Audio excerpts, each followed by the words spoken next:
บางสูงพี่น้องเขาดังสิงค่ะอยู่ลีกันเย็นใจกันอยู่ค่ะเนาะวันเมินได้ค่ะวันที่11เดือนที่สิบแปดปีซอยเศร้าฮะเข้าย้ำหูครับ6 โมงค่ะเนาะพบทบตั้งข่าวปานั่งค่ะอยู่ขนาดข่าวโคข้างในข่าวคือด้านนอกค่ะมาถ่อมจ้ำกันกว่าค่ะอ๋อนักสุดก็ได้เป็นข่าวช่วยพิมพ์เยแต้มไว้ว่าดีวิ่งลาเซียวในค่ะโฮงเฮนจันสูงลงปองจึงหมายสองอาทาการนิดนะคะนะ เก็บเงินลูกอ่อนโรงเรียนเจ้าหน่อยหนึ่งก็20,000ตาเดมาอ่ตับโซลาร์ยาวันนี้ค่ะเดี๋ยวได้ว่าโซลาร์อันจะแห้งแหลดเฮก็ตาได้ไล่เจ้าไฟฟ้านั่นขนาดนะเป็นกว่าที่โรงเรียนจันสูงหมายสองวันนี้ค่ะ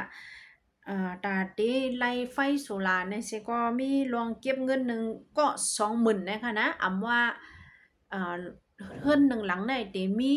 ลูกอ่อนหลายก็ยาวอ่ะเดเลยสาตานึงก็20,000ย้อนนั้นเลยเฮ็ดให้พ่อแม่คนเมืองพ่อแม่ลูกอ่อนโรงเรียนจังได๋ไล่ทบตั้งอย่าปึดแต่ว่าในค่ะเหมือนจังหนังเฮือนหนึงได้มีลูกอ่อน4ก้อนี่ก็80,000นั่นค่ะนะอันเจ้าในมันถูกนี้เป็นว่าในค่ะก้นเมืองในก็อันกันข้างป้องโตไผสื่อข่าวเขาเตรียมไว้หนังในค่ะเนาะเมื่อป่วนมาวงนั่นก็ว่าโดเฮ็ดปันป่วยตอนสู้ในสิตึกเก็บกว่านึงก็10,000กว่าเนี่ยค่ะป่นมาหลายวันในก็มาเก็บแทงกะโซลาร์ยาว่าในค่ะนะแทงไฟ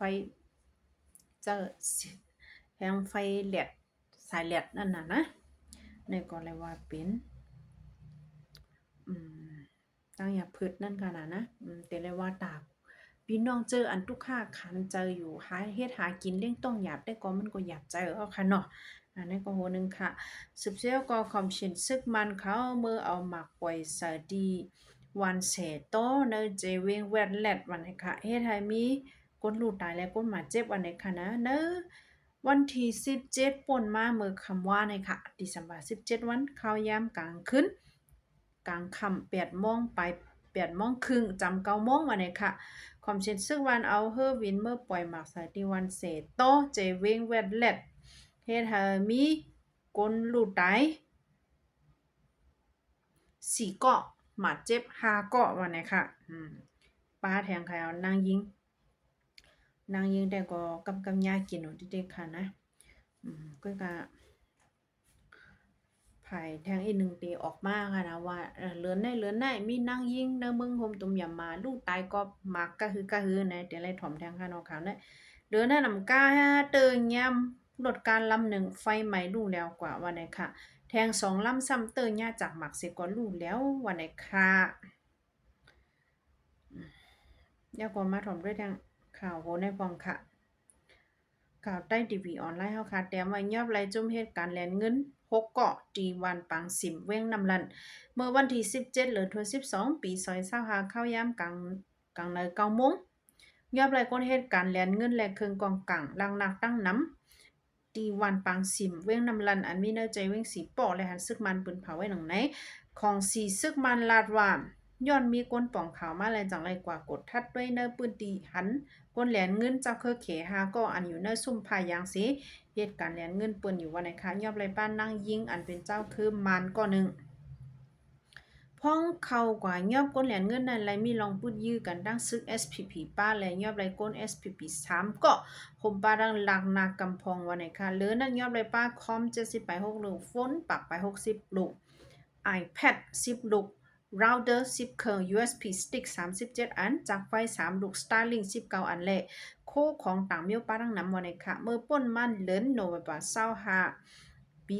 2025นั่นก็ซึ่งมันเขาก็ยอบจุ่มเหรียญเงินอันมีดีวันต้องเทคเนใจเวงจอกเม28เกาะวันไหนค่ะนะนั่นก็เป็นนา DSPP กุ้มกำเหมือนกันค่ะในก็ลูกดีสื่อข่าวเมียมาอลินเขาในค่ะเนาะปืนผ่าออกมาวันในค่ะเฮาคำมาถ่อมด้วยข่าวฟิงฟ้าพองค่ะนะฟิงฟ้าในเมืองไต้แลเมืองยางแหลงตีกัดทนวันนี้ค่ะแต่เอาวันที่19ต่อถึงวันที่23กลางเนอเมืองไต้แลเมืองยางแหลงนะคะตั้งใหม่อันมีอยู่จังได๋ติตกกว่าเสียก็กัดมาหรือเก่าวันนี้ค่ะเมืองใต้ปอดของในเตกัดหรือสิเปิ้นวันในค่ะนะเนกาอันกัดสิเปิ้นนั่นเตมีเจตอนหมู่เจและเจตอนเหล่าไก่ในค่ะเนาะ2เจตอนไหนให้ฟังเสียอยู่เช้าในค่ะนะย้อนเปิ้นตั้งแฮงมันเตกึ่งกลางตกสิก็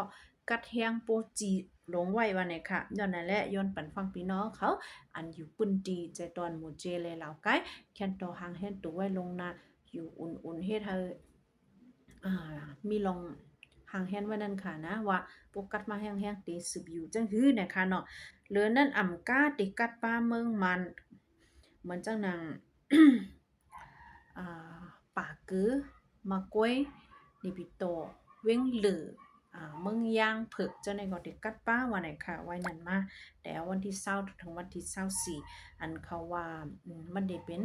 สายตั้งกัดเอไลน์เดลัดพัดมานั่นค่ะนะย้อนนั่นแหละเด็กกัดวันไหนค่ะนี่ก็ย้อนปันฟังถึงพี่น้องเฮาเขาค่ะได้ก็สิข่าวซันไว้ไว้สเต็มไว้หนังไหนโซสมันเงาตื่นมันแต่ก็เอามาดีเต่าตาไส้คนอากาศวันนี้ค่ะข่าวตอนตักคำได้ก็อ่ำป้อมีสังหลักไล่ค่ะนะอันลือหลังเมื่อได้ก็เป็นข่าวอันยอบเลยจุ่มจับฉันจุ่มเหรียญเงินตีเว้งเจเว้งสีปอกนะคะนะตีนำลันนะคะเนาะเป็นอันนั้นก้อยค่ะหรือนั่นได้ก็จะเป็นข่าวต่างเมืองอันมันป้อลงอย่างนั้นค่ะนะปังตึกไทยและกัมพูชายังสืบเป็นอยู่นะคะนะเมืองไทยติดจะเทศปังเลือกตั้งในเดือนเฟบรุรีปี2026ในวันนี้ค่ะปองว่าปุ่มเมืองมันเมืองห่มตุ่มจะเพชรเยอะก็เมืองไทยก็ถึงกำเขานั่นค่ะนะย้ำต่อเร็วนะเมืองไทยได้ก็พี่น้องเขาแต่ไรฟังว่าเป็นปอดไผ่เนื้อได้ก็ติกัดนะคะนะผู้เดล่วงว่าด้วยปอดปันเตอร์ซ้ำมันจังหนังเดลว่าหาดใหญ่สงขลาสุราษฎร์ธานีเขาสั่งเขาจะได้ห้ามแต่ไรฟังลองนำถมย้อนตัวฝนตกผ้าผ่าพายุลมเลี่ยงเตะเข้าเนี่ยค่ะเนาะไหลป่าไหลไผไว้ค่ะนะเย่าก็ตาพี่น้องแห่งกันยันเมืองเขายำต่อเหลียวภูมิปุนพรเขาผุยเฮ็ดปันวัดเวออันเมื่อในค่ะเนาะจ้าเจออันหมดอายุกว่าแล้วจ้าเจออ่ำไปมีสังสีเจอสีเมียวเนี่ยก็เข้าเมื่อหาจอบถามได้โดดแดนค่ะนะเอเจนต์อันยุ่มใจไรแล้วก้นฮู้จักอันเฮายุ่มใจไรเจ้าไหนเฮาเขาออนเฮ็ดกว่าเฮ็ดเนี่ยค่ะเนาะย้อนเปื่อว่าเปิ้นเปิดไว้ปานใดเข้าตั้งมัน15วันกุ้ย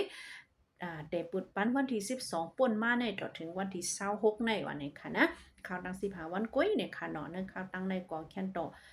กว่าเฮ็ดกันเฮาโตตันกันนะฟังว่าอำโตตันตกหล่นกว่าเนี่ยก็แต่ไรเป็นลองรู้ซุ่มเฮาค่ะที่อยู่หยับในเมืองเปิงนั่นค่ะนะอยู่อำทุกอำแม่นตั้งอำแม่นปึงมันในก็เฮ็ดสังก็มันบ่เข้มแลบนั่นขนาดนะในก็ย้อนปันฟังแทงโหนึงบ่ได้มาด้วยเมืองใต้ปอดของเฮาค่ะแต่ก็ที่สุกซักจอมเจรว่าปังเลือกตั้งกันเนาะเนอปืนจีอันอำจัดเฮ็ดปังเลือกตั้งไรเจิ้นก็ด้วยความคิดซึกมันเขาคัดจะเข้ามือใครมือจัดเฮ็ดปังเลือกตั้งอยู่มาจังนั้นเด้อแกเจเว้งเมืองใหญ่เลยลาเซียวว่าสังว่าจังได๋ค่ะนะแทงภายนึงก็เก้าก้างเก็บซึกนะคะเนาะเมื่อวานมีข่าวขึ้นมานั่นก็โหนึงค่ะนะมาด้วยดังหนองเขียวจะได้เนี่ยก็ได้มีความคิดซึกมานั่นก็เก็บซึกเหมือนกันเนี่ยค่ะนะเนอเจเว้งเกี่ยวแม่